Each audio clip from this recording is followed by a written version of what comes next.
What you eat can affect your body's ability to combat disease. So, Purdue Foods and Nutrition professor Ronald Watson is running experiments with mice to see how their diet affects their ability to fight off cancer growth. Some of them, cancer patients, become undernourished, and then they very much more susceptible to disease and have poor prognosis after surgery. So we have some of our mice that are undernourished, not starving to death, just more like a cancer patient, eating inadequately, particularly protein. Now, on the other hand, some people suggest that various vitamin treatments, vitamin A or E or others, C, will help defend against various diseases, including tumors. Initial results for heavy doses of vitamin E have been encouraging. Normal mice, as well as the high vitamin E mice, killed the tumor cells, but the ones that had vitamin E did a better job. So that's kind of interesting. We weren't expecting that. We were expecting perhaps no effect. We weren't sure. We're still not sure. We believe in the value of vitamin E, but it seems somewhat interesting from the point of view that they do kill them faster. Other preliminary results show the undernourished mice are also better at combating cancer. However, Watson cautions these methods are still too experimental to try on humans. For Channel 50 News, I'm Rex Haviland.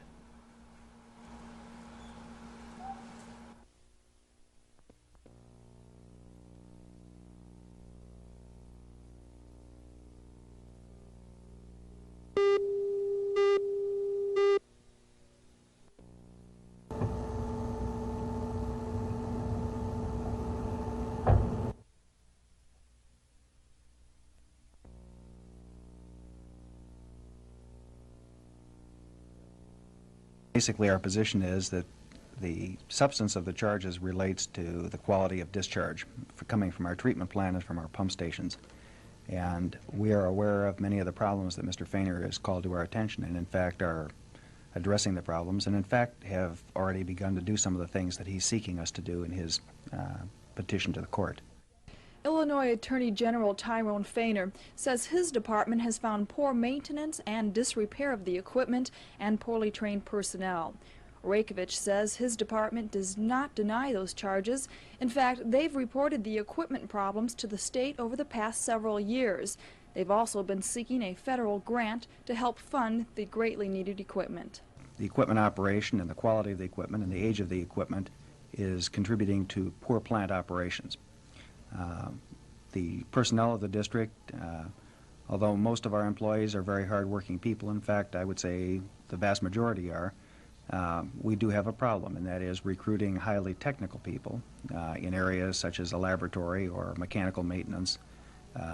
We are in the same labor market as some of the major industries in the world, and they're highly unionized, of course, and very well paid. And municipalities historically, and this is not only true in East Chicago, but in all municipalities, do not pay as well as the private sector. That's put us at a disadvantage in terms of recruiting efforts. The recent litigation taken by Feiner could have a long-term effect which will help the citizens of East Chicago. Until now, the sanitary district has not communicated their problems to the public.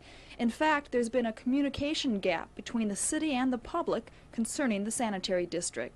The city and the sanitary district have probably not done as good a job as we should have done at communicating some of our problem to our citizens. I think the citizens share our concern and in fact don't want the sanitary district in East Chicago to operate poorly and don't want us to discharge pollutants that harm the lake.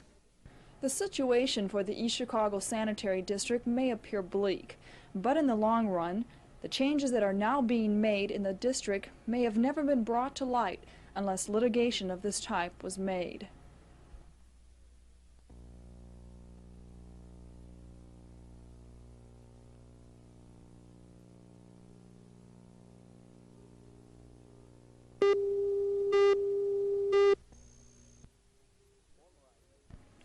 Former Iranian hostage Kevin Hermaning spoke at Calumet College today and related to the audience the occurrences of 444 days of captivity, ranging from being pistol whipped, being shackled and blindfolded, to being kept in solitary confinement after an unsuccessful escape attempt.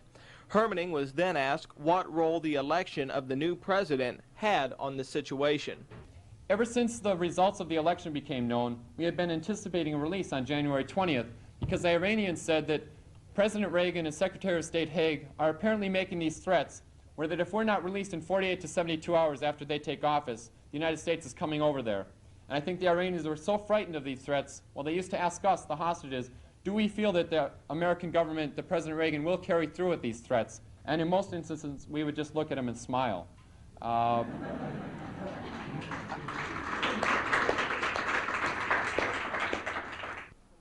When asked how he was coping with real life after the Iranian situation, he said he felt being able to talk about it helped to ease the problems, similar to those experienced by Vietnam-era veterans who he feels deserve much better treatment than they have received from the American public. For Channel 50 News, I'm Rex Haviland.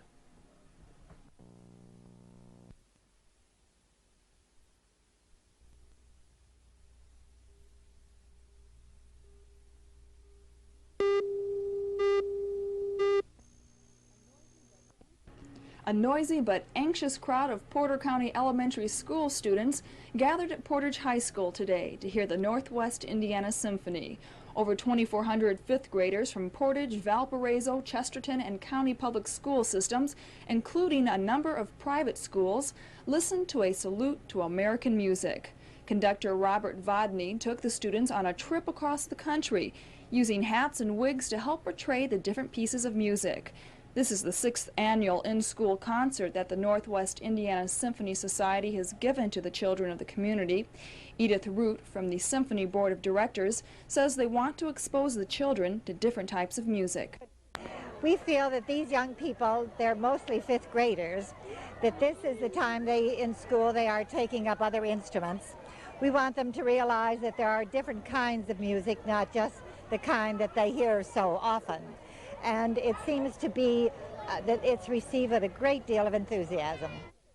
It's a fun way to learn music. I know if I were a fifth grader, I would rather listen to a live orchestra any day over a record. Did you like the music? Yeah. What did you like about it? It was classical. It was nice. It was good music. I thought it was good. Why did you think it was good? Because I play the violin. I just think they're better than I am. I like the conductor. It appears that symphony music appeals to all types of people. They even had a section for the hard of hearing students.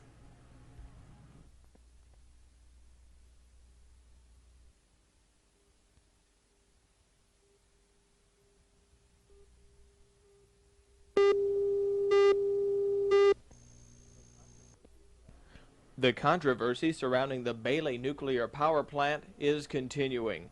NIPSCO officials have petitioned the Public Service Commission to grant an increase in rates to cover the monies lost in the now defunct power plant project. The Bailey Alliance, who fought the nuclear generating plant, are now diverting their efforts to stopping that increase. Today, a press conference was held at the office of Representative William Drozda, who, along with fellow attorney James Balanoff, have filed suit on behalf of the Alliance to stop the rate increase. Also present was attorney Arthur Darrenasty. But we cannot succeed before the Public Service Commission unless there is a groundswell of popular support for what we are undertaking to do. I do want to say that this time around, the city of Gary will very carefully build the record in the proceedings before the Public Service Commission, looking forward to, if necessary, court action to stop this insanity. Also at the meeting was Michael Zansky of Local 1010 of the Steelworkers Union, who said its membership could and would be mobilized to fight any rate increase sought by NIPSCO in the name of Bailey. For Channel 50 News, I'm Rex Haviland.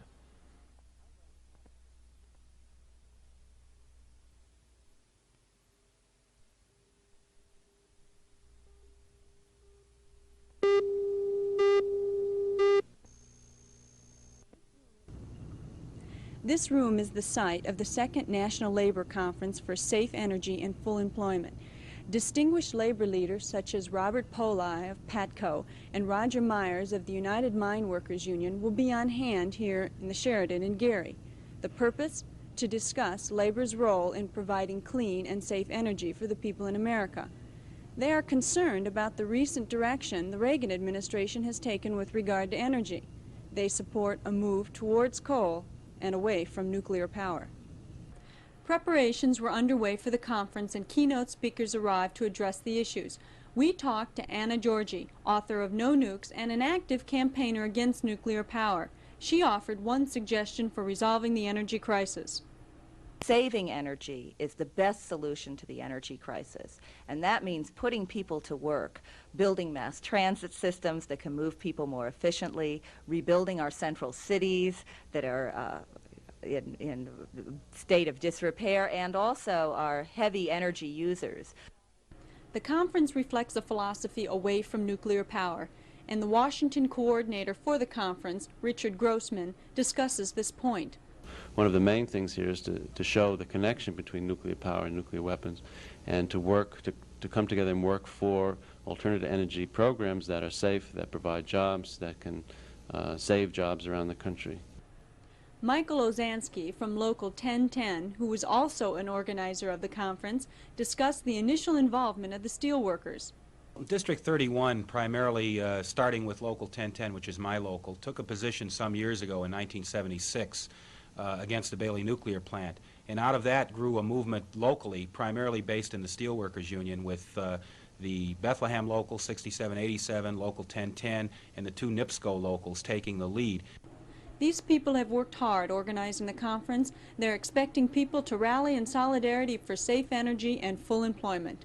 This is Nadine Messina reporting for Channel 50 News.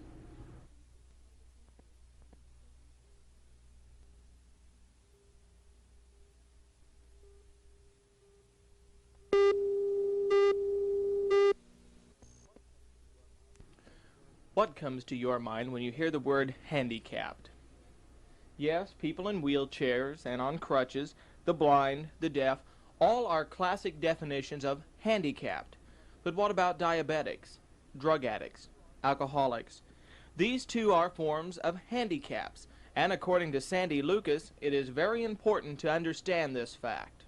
There are thousands of people in the United States who just aren't aware of the fact that there are certain rights. And through Section 504, we come in and we just, on a very simple training session, explain to them and define for them what it means to be handicapped, and to help them become more aware of the situation if they are being handicapped, or if they have a relative or a friend who has been discriminated against. If that is the case, we teach them how to go through grievance procedures and what they can do to get help so they won't be discriminated against.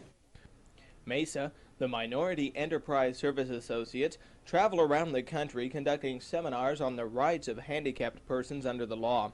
Specifically, Section 504 of the Rehabilitation Act of 1973, which mandates no otherwise qualified handicapped individual in the United States shall solely by reason of his handicap be excluded from any program receiving federal support. Now, if you feel you have had your rights as a handicapped person violated, or know of someone who has, you may contact the Office for Civil Rights at 300 South Wacker Drive, Chicago, Illinois, 60606, or call them at area 312-353-2521. For Channel 50 News, I'm Rex Haviland.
it's my opinion, I think that we don't have more than 4 black astronauts in the program right now because, first of all, we have not had guys apply, and the second thing is that it's very difficult to become qualified to reach to attain the qualifications to get into the program, and that's basically it. You don't have, if you look at the military community, at the number of black pilots you have, then that gives you a good indication of how many black astronauts you have the potential of having. Bolden says the Reagan administration has cut the number of space flights from 48 down to less than 30. Today's space program has felt the Reagan cuts. They've affected us in the astronaut office in that we are now more anxious because the number of projected space shuttle flights has been decreased. So all of us, at least all the pilots, being pilots by nature, we want to fly. And if you cut down the number of flights in a given period of time, then that means that some of us are not going to fly as soon.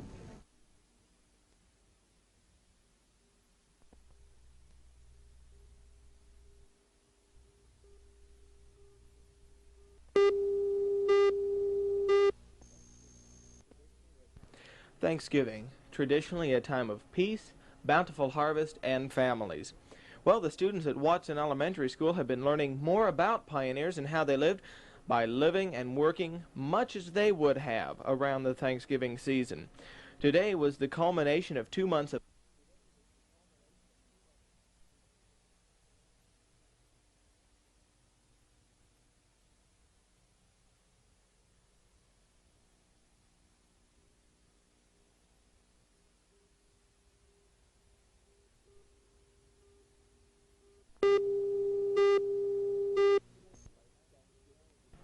Traditionally, Thanksgiving is a time of peace, bountiful harvest, and families.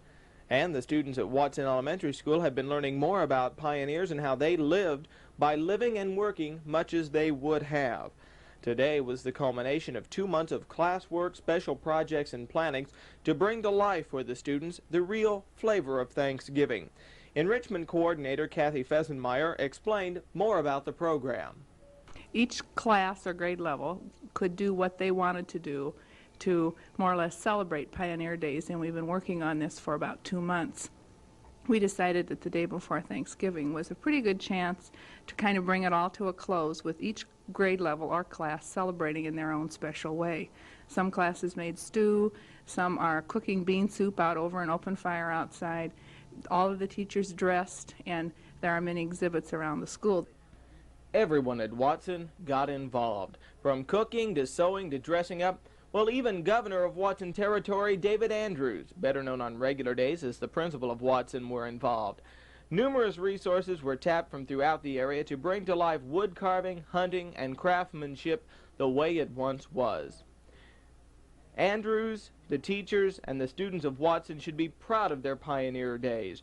A good example of what can happen when the administration, teachers, and parents all work together for a common goal, the children.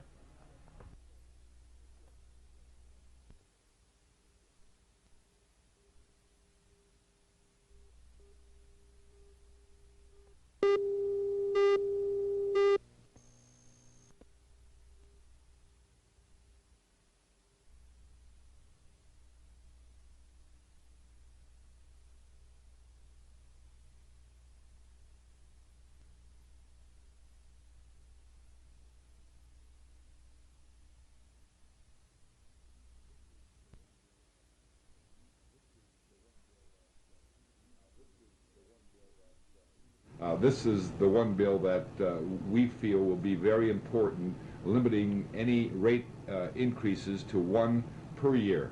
The second piece of legislation will be a bill that would create,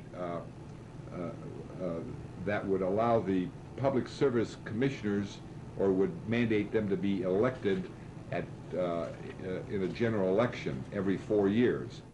On the question of the write-off of the Bailey facility, Representative Ralph Ayers calls the project a $206 million mistake. He believes NIPSCO customers should not have to foot the bill.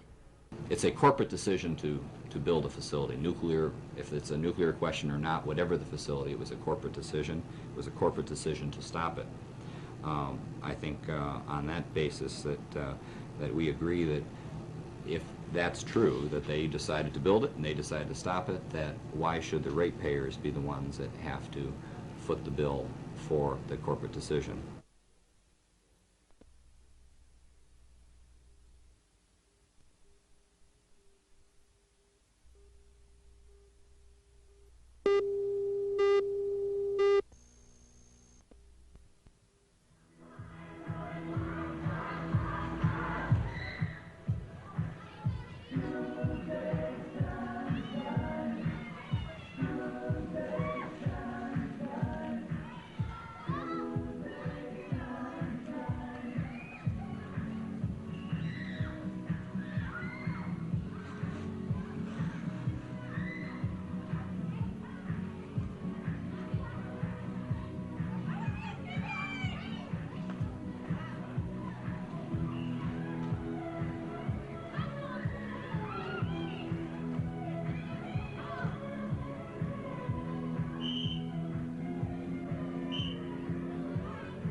Congressional field hearings on the proposed VA outpatient clinic were held today at Indiana University Northwest. The House Veterans Affairs Subcommittee on Hospitals and Care listened to comments from Congressman Adam Benjamin and other dignitaries. Northwest Indiana lies between the veterans facilities in Chicago and Indianapolis. Either way, veterans in Lake, Porter, and LaPorte counties have a long way to travel to receive medical care. Our state capital is about 150 miles from here. We're in the Chicago metropolitan area, and there's always been, whether it's the Veterans Administration or any other federal agency, there's always been that dialogue as to whether we should be looking for services in the state capital and federal offices there, or to the Chicago area and federal offices there. And people seem to think that there's some magic in whether it's a 40-mile distance or it's a state line. So consequently, they tend to forget it. A facility in Northwest Indiana would be more convenient for approximately 120,000 veterans in the area. Tom Sanders, representative for Senators Lugar and Quayle, expressed support for the proposed clinic. It is encouraging to note the strong commitment and close cooperation between the veterans and the community in regard to this proposed veterans facility. The location of an outpatient clinic in Northwest Indiana would serve one of the basic needs and fundamental rights of all veterans, adequate medical care. Regional directors from the Veterans Administration expressed apprehension over the clinic, claiming that there are not enough funds to cover the cost and that, according to criteria set up in 1973, the Northwest Indiana site is not 40 miles from existing facilities in Chicago. This standard metropolitan statistical area wouldn't meet the distance criterion from the 40-mile criterion is what we've been using from Lake County. Several veterans complained about the long distance to Chicago for medical care. Conovis Patterson, a veteran, claimed that the clinic would make the obtaining of care a lot easier. So you think this proposed clinic would be used by the veterans in this area? I know it would. I know it would. How do you know that, though? Because there's quite a few veterans in this area that go to and from Hines. Because several times I get a lift with some of the fellows that go the same day I go. Testimony presented today at the hearings characterized opinions on both sides of the issues. Some people presented the opinions concerning the hardships of the long distances that veterans have to travel, while others cautioned about the duplication of services if a new facility should be built in Northwest Indiana. The hearings and the testimony from the subcommittee will be summarized into a final report in about 2 months. This is Nadine Messina reporting for Channel 50 News.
Well, I'd like to say that these ladies and gentlemen that have volunteered to work for Gary Soul Defense, people who love their city, they want to be a part of a city that's on the move, and they have volunteered to be supporters to the fire department, police department, any other disaster that may arrive in the area.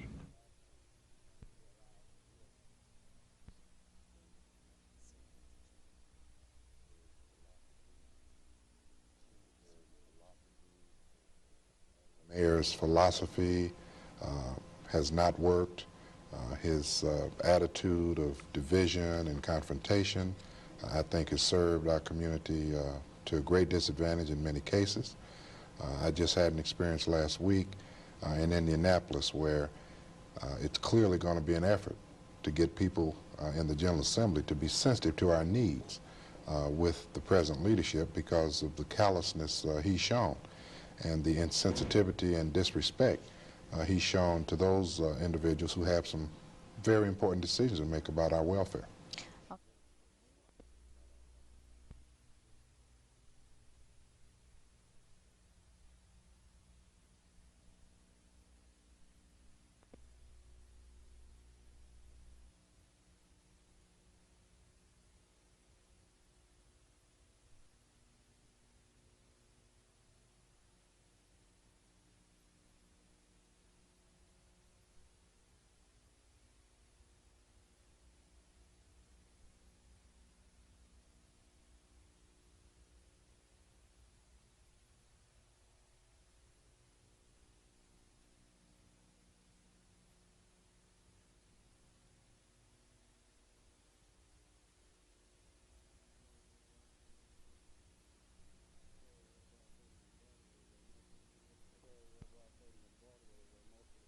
Area of Route 30 and Broadway where most of the commercial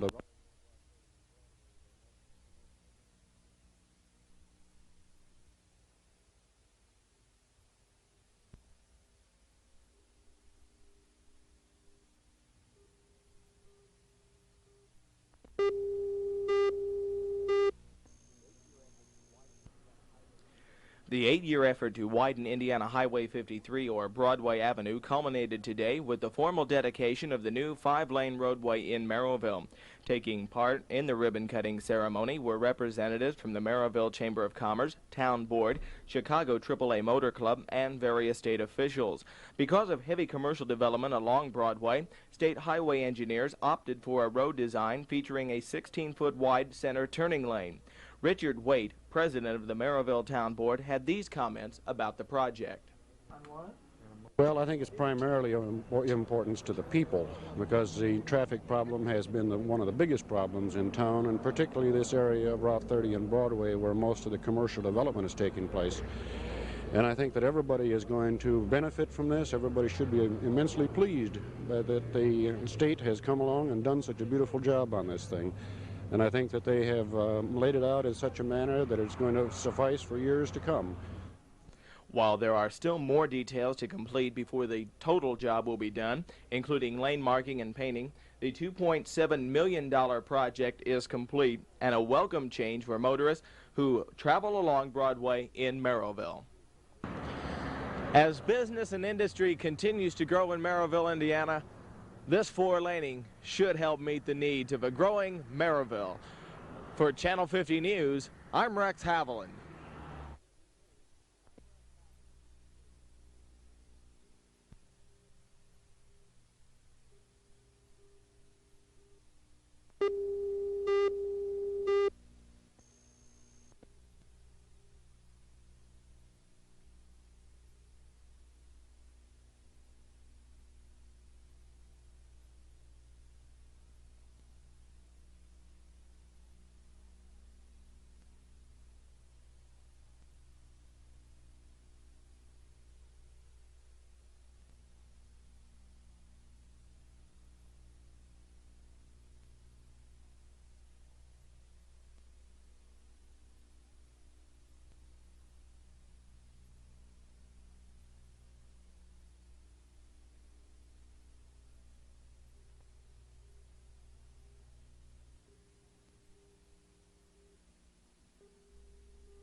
Downtown Gary came alive Saturday night as more than 3,000 people flocked to the opening of the Genesis Convention Center to dine and listen to top-flight black entertainers.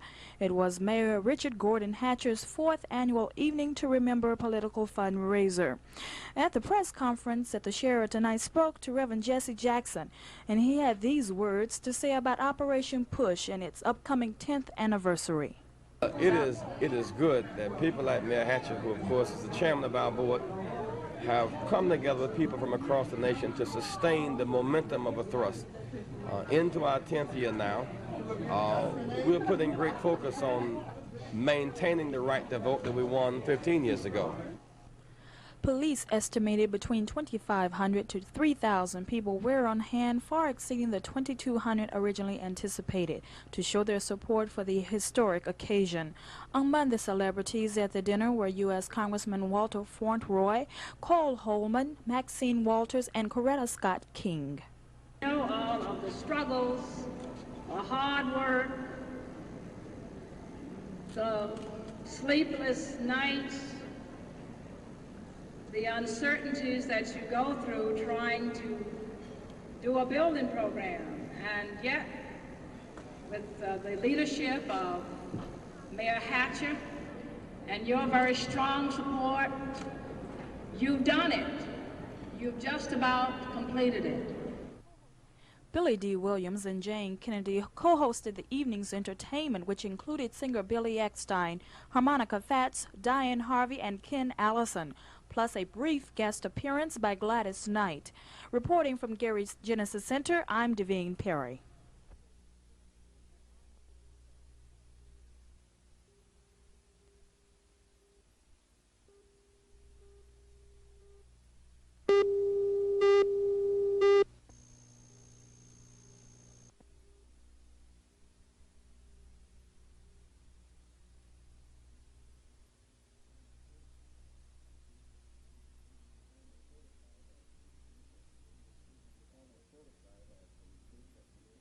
Diplomas certify that the recruits have completed 300 hours of extensive training in the field of firefighting and are ready to rise to the occasion in a fire emergency. Completing a 30-day training session under the supervision of the Chief Training Officer.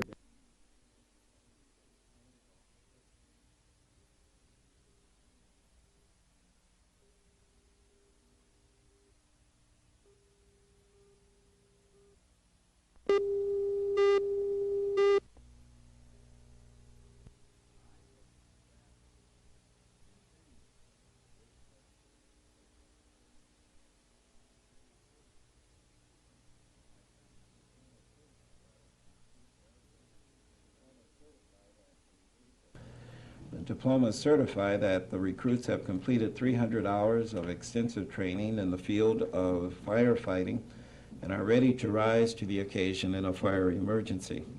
Completing a 30-day training session under the supervision of the Chief Training Officer, Ben Perry, the first members of the Gary Fire Department to receive diplomas are the 9 recruits sworn into office on October 21st, 1981.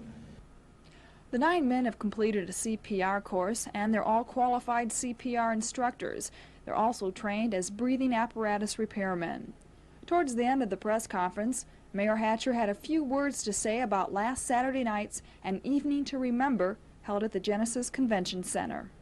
I just want to take this opportunity to express my appreciation to all of the people publicly who worked on the first event, the opening of our convention center, and made it such a rousing success.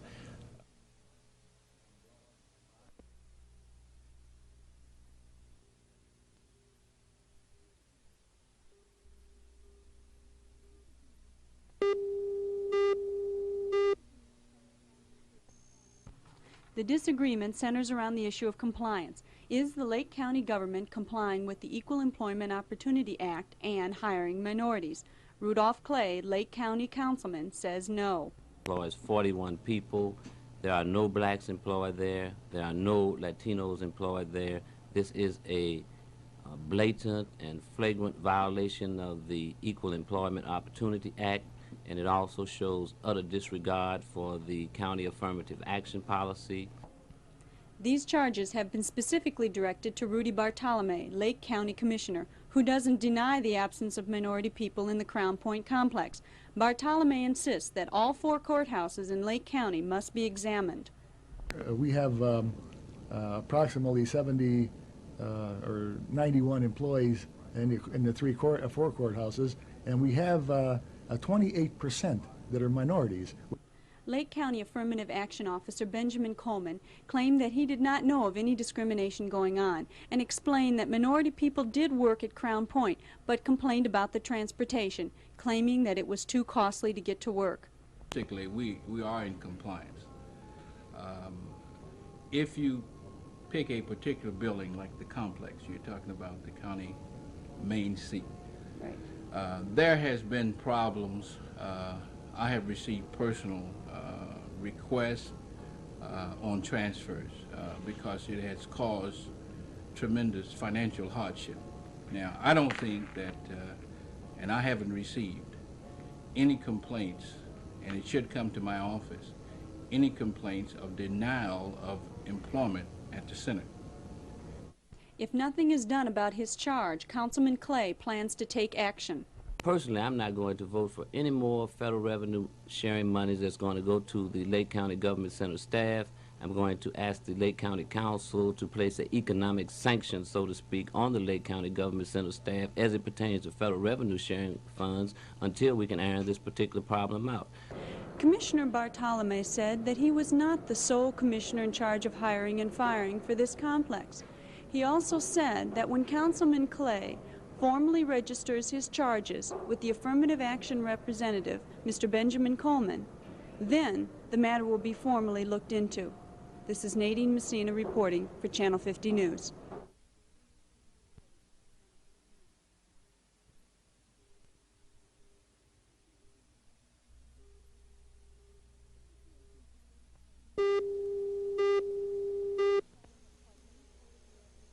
The situation in Poland has caused many Polish Americans to be concerned.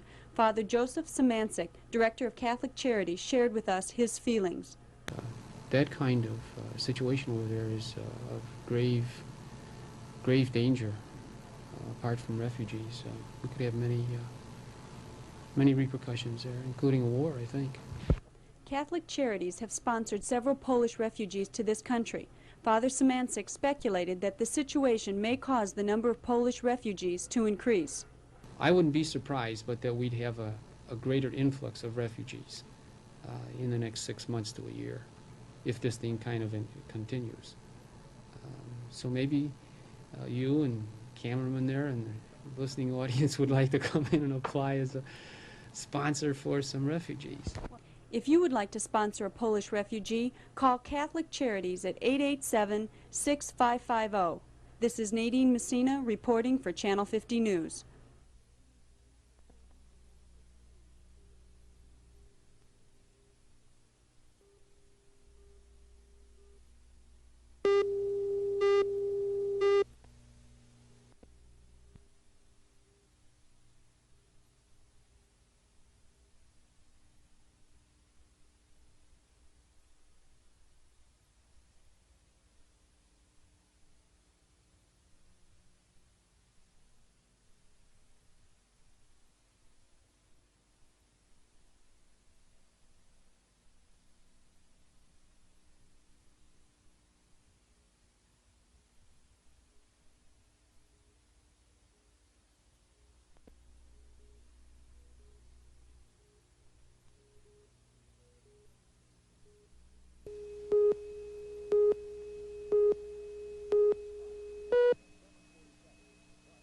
This pilot is flying a 747, but he isn't in a plane.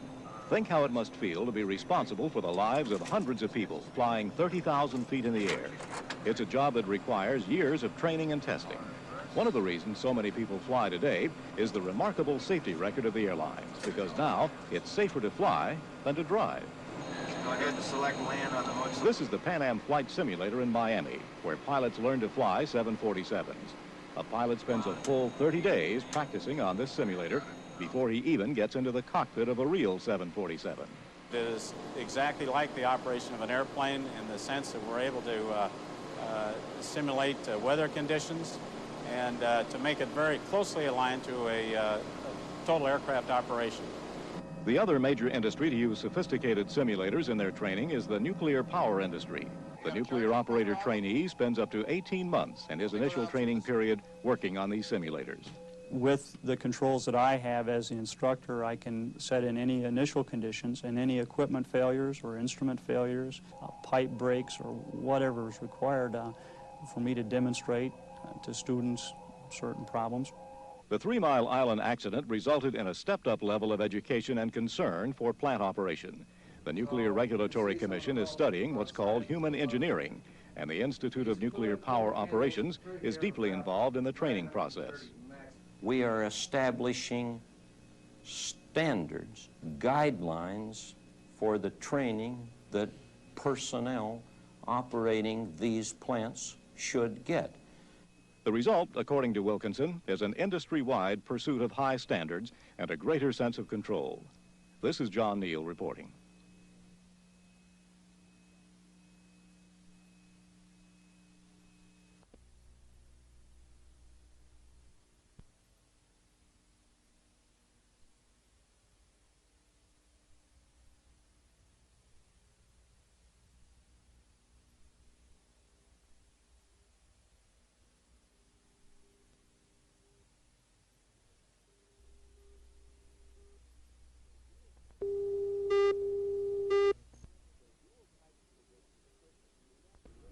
The Yuletide tradition of a Christmas tree deserves more than just a chance choice. Steve Wagner told me more about making the Yuletide decision. The more you look, the more frustrated you will get, because there's thousands of trees and there's not one perfect. And Mother Nature does not make a perfect tree. The north side of a tree you'll see is always weak. That's the back side. But the women then say, well, we're going to put it in front of a window, then people are going to see the back side. Well, you can't see the back side of a tree from 100 feet away on the street. It just doesn't show. Try not to buy too big of a tree. Now, there's a tree that's probably 6 feet tall. I'm close to 6. That's a little taller than I am. And that's big enough for a house. If you try to get anything bigger, it'll take over. Outside, the tree looks small. But you get it inside of a house, it'll push you out of the house if you get anything bigger than this, a 6-foot tree. Try not to buy a tree from a parking lot or supermarket or gas station, these roadside stands. Those trees have been cut in bargain time, September, October, and then part of November. They've been cut someplace who knows where, in Canada or Nova Scotia. They're coming down, thousands are coming down from Nova Scotia in the past couple of years. And you know, they've been cut in September and stacked up in piles. And I've seen them on a highway for the past 2 months, just truckloads of trees flying by. And I know some of my associates have some of these trees stacked up in their garages for the past month or two, and every day they take 20 or 30 out and put them in a gas station someplace or supermarket, and you get those trees inside of a warm house and the needles will just shed. Trees like it cold, and when they're cold they last longer. So what I've been doing every morning, and it's easiest, grab a handful of ice cubes and just throw in that little container under a tree, in the stand. There's a container that holds ice cubes or water. I just put a handful of ice cubes and they like that cold. I have my values. I've seen these little bundly kids come out, and they're the cutest things, all bundled up and falling all over the place and all excited. And money, how much money is going to buy that? Well, you know, you can't pay for it. That kind of a love that kid has for Christmas. You're right, Steve. The value of Christmas is more than monetary. For Channel 50 News, I'm Rex Haviland.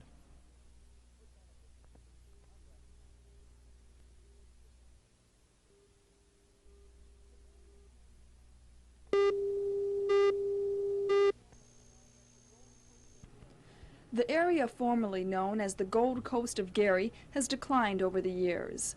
Boarded up, abandoned apartment buildings have dominated the area.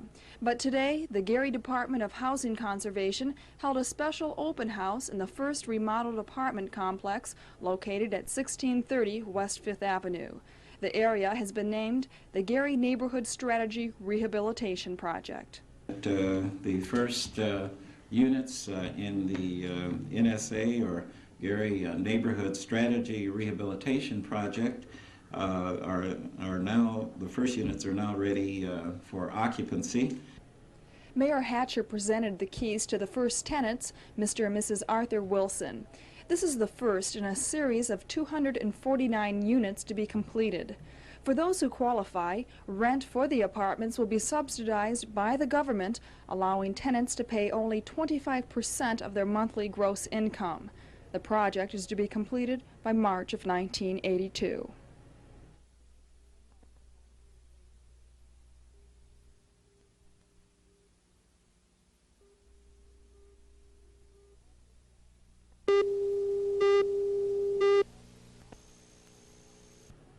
Postmaster Audrey DeArmond from the St. John Post Office says this weekend will be the peak mailing weekend of the Christmas season. But overall, the mailing situation in St. John hasn't been that bad. It's moving along real well. Everybody's followed the mailerly campaigns, and mail is real good flow. Well, we get the usual people saying, oh, I'm not going to mail as many, and at the last minute we get our big influx, and I'm expecting it this weekend. But it's been about average.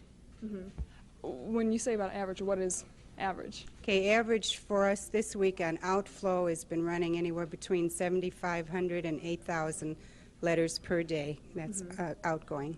If you still plan to mail a package, Postmaster DeArmond says wrap it securely, use a strong box, and do not use string, scotch tape, or masking tape. Only use nylon tape reinforced with fiber. Many times, packages are damaged by post office machines. What words of advice would you have for late mailers this year? Okay, overseas mailing is pretty well gone as far as your time limit. If you're mailing anywhere in the continental United States, we would suggest at this time priority, first class on your parcels. And if you're a real late person and you're coming in on Monday or Tuesday, then we have express mail, which is next day guaranteed delivery to most points, most large cities.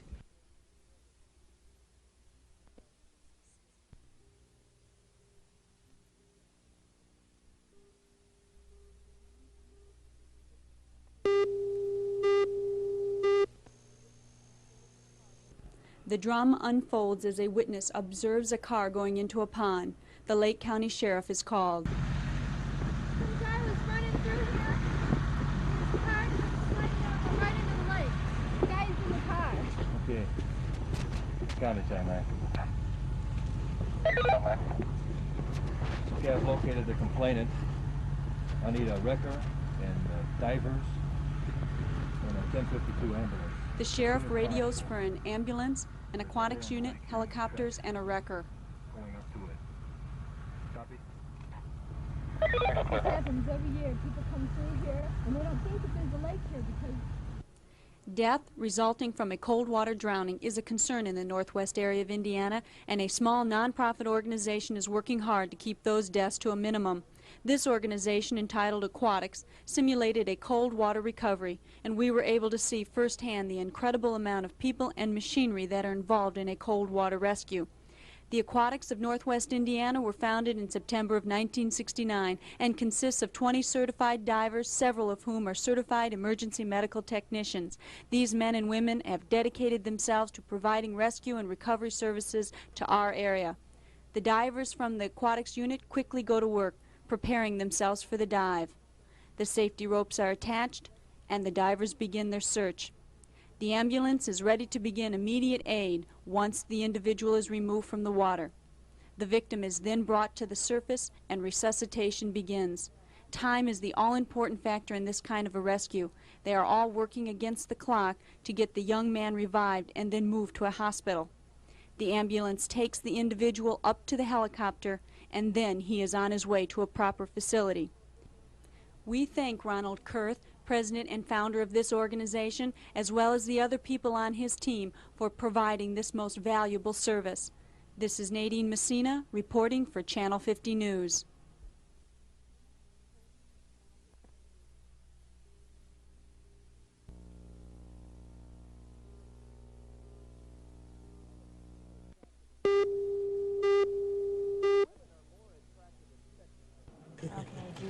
Women are more attractive and sexy when they wear perfume. At least that's what the manufacturers and their advertisements would have you believe.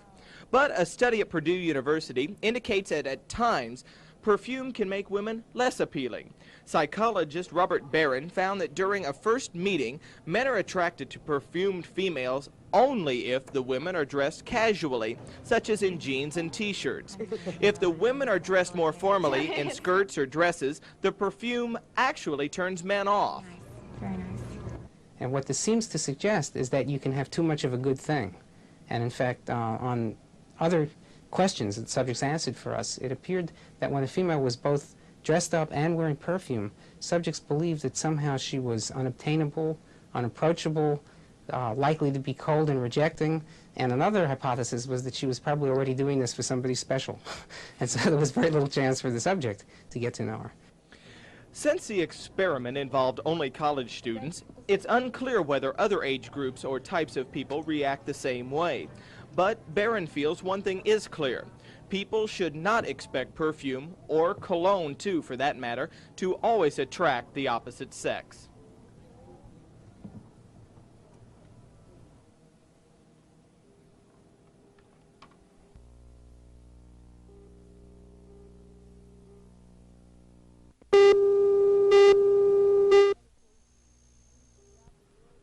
Hanukkah means dedication, and to Jews throughout the world it is the name of the Festival of Lights. That celebration began last Sunday and ends next Monday, December 28th.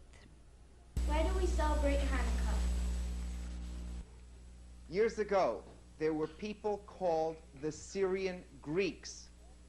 Now, the Syrian Greeks wanted everyone in their kingdom to be the same. They did not allow for differences. So they decided that these people and those people and those people, everyone would do the same thing. Now the Jews have certain customs. They said to the Jews, you may not perform your rituals. They also went into the temple, the holy temple, and they turned it into a pagan shrine. Once they turned it into a shrine, the Jews got very upset, and a small band got together and they rebelled. They revolted. They fought against the Syrian Greeks. And do you think they won? Yes. They were victorious. They went into the temple and they wanted to clean it up. They saw everything that the pagans did to it. They were very unhappy. Well, after they cleaned the temple, which took a number of days, according to a story, they found a little cruse of oil. And in this cruse, there was sufficient oil, Alan, to burn only one day. A miracle occurred. It burned for 8 days. Thus, we celebrate the festival for 8 days.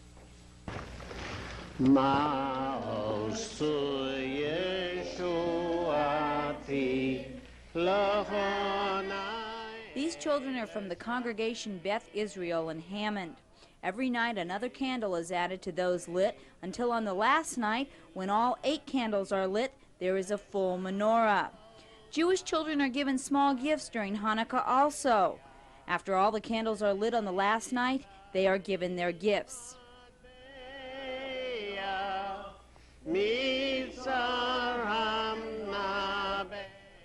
For Channel 50 News, I'm Nancy Hoffman. Have a happy Hanukkah.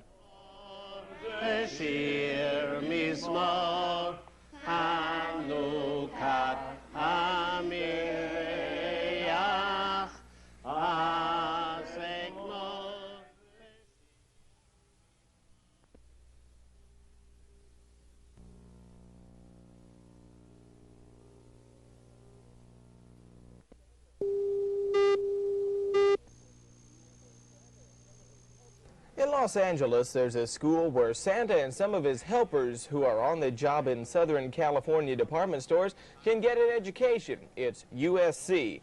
That's the University of Santa Claus. Don't promise anything. That's the golden rule. That's the unbreakable, ironclad law of Santa Claus. The School for Santas is a program put on by Sears Roebuck, so Santa and his helpers will be ready for the bright questions of youngsters who visit them. This is the client group that will ask you where your reindeer are.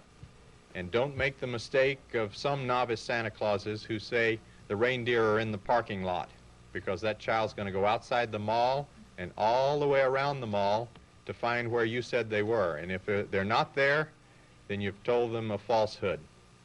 And so you were taught how to answer that particular question, and you were taught to say, they're on the roof. Expect the best from children, but prepare for the worst, especially the 4 to 6-year-olds. These are the ones who will jab you in the ribs to see if you're a real human being. These are the ones that will pull your beard. And remember, when they pull your beard, remember to say,